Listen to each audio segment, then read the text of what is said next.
হরে কৃষ্ণ। তো জড় শিক্ষাকে মূলত দুভাগে ভাগ করা যায়। এক নম্বর হলো তাত্ত্বিক বা পুঁথিগত শিক্ষা, এবং 2 নম্বর হলো ব্যবহারিক বা কারিগরি শিক্ষা। তো পুঁথিগত শিক্ষা হলো সেই শিক্ষা যে শিক্ষায় মৌলিক ধারণা, তত্ত্ব, সূত্র এবং তথ্যের গভীর জ্ঞান অর্জন হয় মূলত বই পড়ে, বক্তৃতা শুনে এবং গবেষণার মাধ্যমে। আর কারিগরি শিক্ষায় মূলত হাতে কলমে শিক্ষা দেয়া হয়, যা শিক্ষার্থীদের ভবিষ্যৎ কর্মজীবনের জন্য প্রয়োজনীয় দক্ষতা, অভিজ্ঞতা এবং আত্মবিশ্বাস যোগায়। আমাদের দেশে বর্তমানে কম বেশি 2 প্রকার শিক্ষারই ব্যবস্থা আছে। 2 প্রকার শিক্ষাই দেয়া হয়।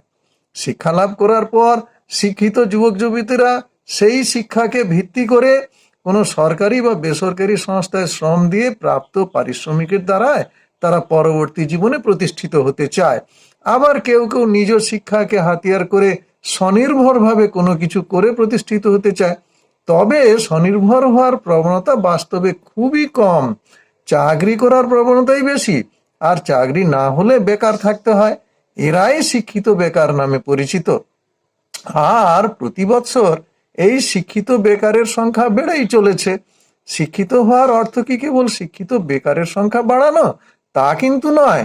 শিক্ষা হলো একটি প্রক্রিয়া যা জ্ঞান লাভে, দক্ষতা অর্জনে এবং মূল্যবোধ তৈরিতে সাহায্য করে, সেই ব্যক্তির অন্তর্নিহিত গুণাবলীর পূর্ণ বিকাশে সাহায্য করে এবং তাকে সমাজের একজন উৎপাদনশীল সদস্য হিসেবে গড়ে তোলে, যা অর্জিত হয় লেখাপড়া, আলোচনা, প্রশিক্ষণ এবং অভিজ্ঞতার মাধ্যমে। এটি হলো চরিত্র গঠন, যুক্তি ক্ষমতা বৃদ্ধি এবং সুস্থভাবে সঠিকভাবে জীবনযাপনের জন্য প্রয়োজনীয় প্রস্তুতি পর্ব।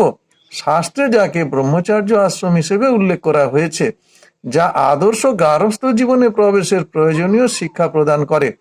তাই শিক্ষিত হয়ে কেবল শিক্ষিত বেকারের সংখ্যা না বাড়িয়ে, বেকার বসে না থেকে সেই শিক্ষাকে হাতিয়ার করে স্বনির্ভর হওয়ার চেষ্টা করা উচিত। আর ঐকান্তিক চেষ্টায় সাফল্য তো আসেই, তবে এ বিষয়ে সরকারের সদিচ্ছা, সঠিক পরিকল্পনা এবং সুষ্ঠু শিক্ষানীতি থাকা একান্ত প্রয়োজন। হরে কৃষ্ণ।